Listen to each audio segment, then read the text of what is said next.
Everybody, I'm Everett Abrams, the Wizard of Wood, and I'm in the shop today, and I want to talk to you today about resins, sap that comes from pine, and how that relates to the restoration and the customers that we run into.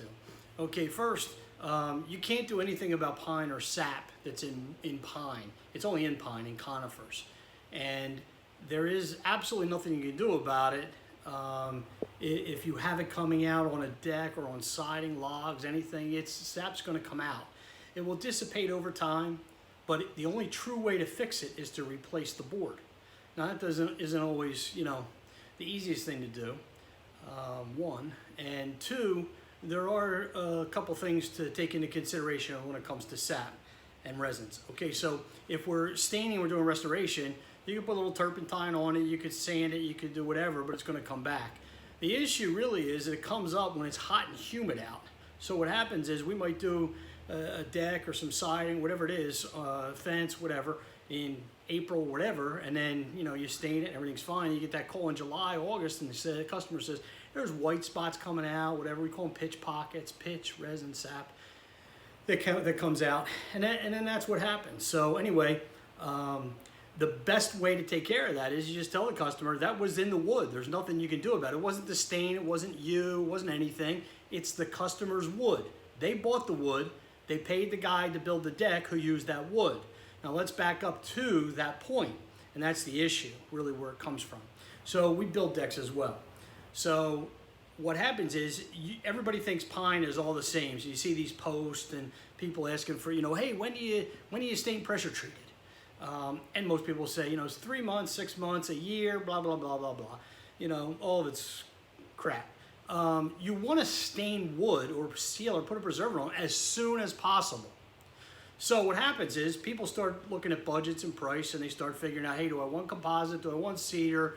Do I want an exotic? Do I want pressure treated? So when they get to pressure treated, they're usually looking at a budgetary number.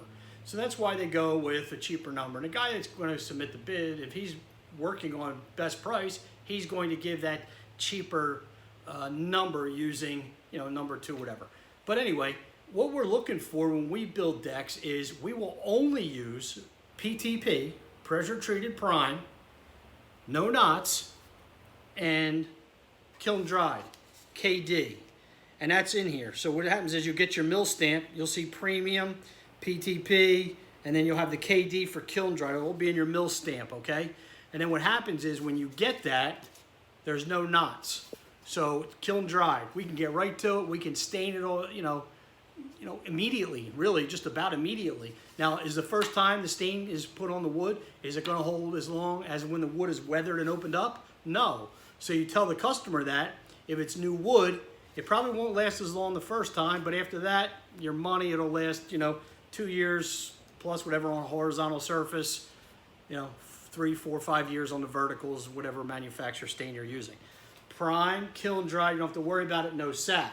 If they went with regular pine, then what happens is they're going to have knots, and that's usually where you're going to see the sap. And I can put this up closer, and you can see the sap around the knot. It's the shiny stuff, okay?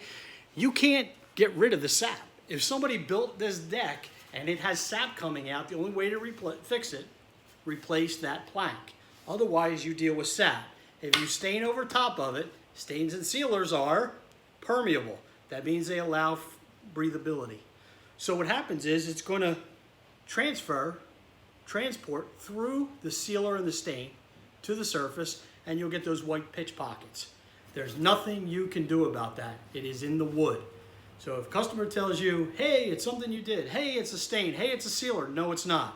The reason I did this video is, again, a lot of calls, a lot of people, a lot of contractors asking, hey, Everett, what's going on with the sap?